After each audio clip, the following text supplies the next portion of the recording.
Adam here from the Walser Automotive Group, and what I want to do today is take you on a test drive. So next to me here, I have a 2026 Mitsubishi Outlander.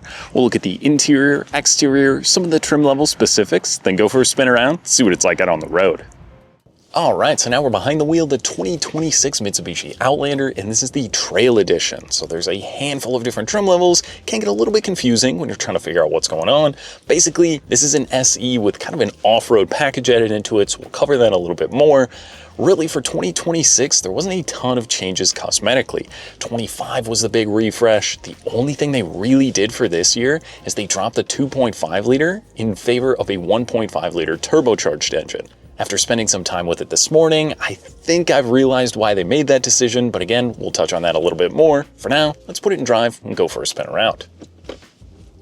So we're up here in the Midwest. Obviously, it's a little bit snowy. It's a little bit slippery on the roads today. But one of the coolest things about this Mitsubishi Outlander is how good these heated seats are.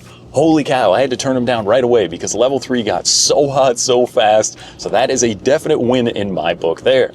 Now, one other really cool thing in here, we get a heated leather wrap steering wheel. So for tackling these Minnesota winters, I think it's about 1 outside right now. So having the heated seats and steering wheel is a pretty awesome feature, especially if you plan on doing some trail running or going off-roading in the Mitsubishi.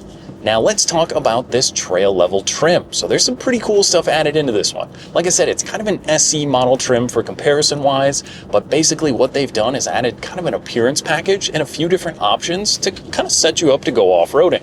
Now this isn't a serious off-roading machine, but if you're running down trails, going to the cabin, maybe going to a campsite, this Mitsubishi is more than capable of getting stuff done and getting you where you need to go.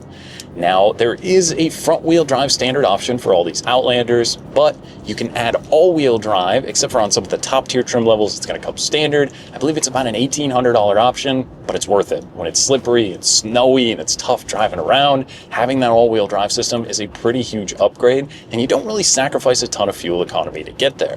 Now this one's going to be rated at about 27 mpg combined, so this one does obviously have the all-wheel drive, so I think the trade-off for having it when it's slippery, and like I said, if you're planning on using the trail model to do a little bit of off-roading, it's almost a must-have. So looking at the exterior on this one, some of the big specific things they changed for the trail model are these cool 18-inch wheels. Now there also is a couple different tire options. You can do the Toyo tire, so this is more of the on-road focused model, and then they do the Discovery, which is the Cooper tire, and that's going to be a little bit more off-road, a little bit more of a knobby tire, giving you a little bit more bite and traction. So if you are planning on heading to those campsites, I think that's the one you're going to want to opt for. These Toyos are nice and quiet on the road. I mean, going 45 miles an hour here, you barely get any road noise. It's a little windy today too. So having these tires, if you don't plan on doing a ton of off-roading, I think might be the move. Now, a few other things on the exterior. This one gets this cool appearance package. So you kind of get this matte black decal package on the hood, and then along the side, you get the mountains that say Outlander in there. There's also the Trail Edition badge on the back of the vehicle. And then on the side of the Outlander, this is where it gets pretty cool because it's got this kind of black plastic trim. And really what that's doing is going to protect the side of the vehicle. It also goes onto the back of the vehicle as well. So even if you're just like loading luggage into the back or putting gear back there, it can also kind of protect the rear of the vehicle. Now, what's really cool about this Mitsubishi is that the ground clearance is like just enough where getting in and out of the vehicle for me, I'm about 6 feet tall. So when I hop in and out of the vehicle, it's like the perfect ride height. You don't jump up into it like some crazy off-road vehicles. You don't fall into it like some of the other small little sedans on the market. So I love the overall ride height, and just the ride and drive in here is so good. It's such a comfortable vehicle. That's something that just kind of blew my mind right away. It's like when you get in, it just feels like an old boot. It feels like, I've been in here forever, right? It's just comfortable. These seats hug you so nicely. And this thing's got more than enough power with that 1.5 turbocharged engine that you're always kind of constantly in the power band, and it just picks you up and moves you along. Now, one thing that's really unique with the Outlander, it's a third row SUV. You may not even know it because looking at the outside, it's basically about the same size as a Nissan Rogue, but you get that tiny little third row back there. I wouldn't want to fit back there. It's 6 feet tall, but it's not really meant for me. If you got the kiddos or if you really need to jam somebody in, you can flip that seat up. They make it really easy. There's like a little diagram on the back even. Basically, you pull 2 little handles. That's going to fold the seat up. But what's really nice is that it folds flat into the floor. So when you have that up, there's like underfloor storage under there. Or when you kind of fold the seat away, you can flip the second row down and you get a good amount of storage in here as well. But the other thing that's really nice is that second row is on slides. So you can either just kind of slide the seat forward how it is, or you can pull the handle. That tips the backrest and slides it, so you can jump or have the kiddos hop into that third row. Now you can also fold everything down flat, and there is a surprising amount of room in here. This one's even got that cool little cargo cover on the back, which makes it really kind of easy to keep all your stuff out of sight. Or there's little storage cubbies in the back. There's just a ton of room. Obviously the trail vehicle with the roof basket up above, if you're loading this thing up to go away for a long weekend, not only are you going to get great fuel economy and tons of space in here, but there's also a ton of safety built into these Mitsubishi Outlanders. Things like the blind spot monitoring in the mirrors, or you can even click on the steering wheel and go down to driver assist, and you can see all the stuff you get. Steering assist, lane departure warning, blind spot monitoring, the emergency braking stuff, and then also an adaptive cruise control system. So if that's something you haven't had before, it is so cool. You can kind of set a 3-2-1 distance to the vehicle ahead of you, keeps that distance on the road, lets you just eat up a ton of miles, knowing that the Mitsubishi is going to be looking out for you, maybe if you're not paying attention or saying something to someone in the back. But I mean, I'm just really loving how comfortable it is in here. I love these bolsters on the seats. I got in right away and I was like, ooh, do I have a new favorite seat? They were so hot so quickly. It's just, when it's as cold as a day, like I said, having something that makes it so comfortable for your day-to-day use really is great. And speaking on that point, there's also wireless Apple CarPlay in here. Quick alert, road construction, narrow lanes ahead.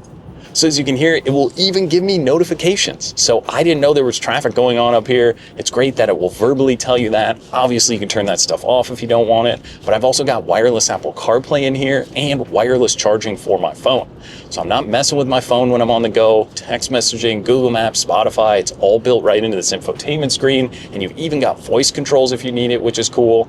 But I mean, it really does make it so simple. And like I said, when I'm on the highway and it's quiet and comfortable in here, it is a terrible day out today. And if I can make that day any better by being comfortable in my Mitsubishi Outlander, that is a huge win for me. Now there's also, like I said, the digital gauge cluster over here. So that's going to keep track of some of your pertinent information. It's going to show you like your trip computer stuff, your tire pressure. You can pretty much keep track of all the things you'd expect right over here. And it's just right on the left side of your steering wheel. You can go through and control it all.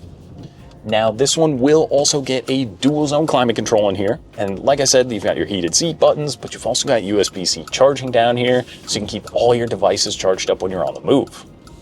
So just a few other things on the outside. Like I said, this one does get the Thule roof basket up above, and this one's also in the Moonstone Gray Metallic. So this is an optional paint color, and it's also two-toned. So you can do the black roof. It kind of starts with the pillars onto the roof in the Moonstone color. When the sun hits it just right, this thing is cool looking. When you've got the roof basket up above and the off-road decals, I mean, it's got a really sharp look to it. And then you realize inside just how quiet, comfortable, and easy it is to use day to day, not to mention the price point.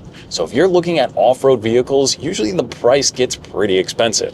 When we're looking at the average new car price in the US right now at over $50,000, this particular one, pretty much as fully loaded as you can get it, comes in right around the $44,000 price point. So you're getting a lot of equipment, cool technology, and style on the outside, and you're still $5 or $6 grand back from the average new car price. But this isn't giving you an average amount of equipment. This is actually giving you additional equipment on top of what's already in most standard vehicles. That's what I really like about this Mitsubishi. And not to mention the warranty that comes with these vehicles. So I mean, with this warranty, it's a 10-year, 100,000-mile powertrain warranty. Really, Kia and Hyundai are the only other ones offering it, and you're getting so much peace of mind by just saying, okay, all I have to do is keep up with my schedule maintenance, and I'm for the next decade, not really worrying about stuff. And even the Mitsubishi company will give you 2 years or 30,000 miles of scheduled maintenance. So for the first 2 of those 10 years, you're not even paying for anything, which is pretty awesome. There's a lot to like with the drivetrain, the equipment, and all the stuff in here. So another really cool optional thing in this one is the Yamaha sound system. I know I've never seen a Yamaha system. Usually you get the Bose or the Harman Kardon, so I was kind of unsure of how it was going to sound. It's incredible. If you've got your Spotify or your music going, or even the XM radio, when I hopped in, somebody was jamming pretty hard to yacht rock radio, and I could see why, because the Yamaha system does make a huge difference. Whether, you're just cruising around trying to drown out some noise, if someone's in the back making some noise, or you've got a good podcast going, having that awesome radio is a pretty sweet feature. There's a lot to like here. If you're shopping Honda, Toyota, even Nissan, or some of the domestic vehicles, these give you a lot of car for the money, not to mention a lot of warranty. And, the ride and drive is pretty much on par with everything else. There's so many great SUVs out right now, but this is the only one that's offering that extra little third row. So if you got all the kids, all their friends with you, having that little bit of extra space is always pretty awesome. All the technology and, like I said, warranty and good looks. Plus, if you plan on hitting the trails, already having the roof basket, this even has like the little mud flaps and the cool stickers on here. There's a lot to like in these Mitsubishi Outlanders, so I think it's definitely one to add to the list. Come out, take for a spin, and see what you think. Now that was just a quick look and drive at the 2026 Mitsubishi Outlander. Now if you have any other questions or you'd like to schedule a test drive, you can visit us online at Walser.com or stop by anytime. We'd be more than happy to help. Thanks again for watching.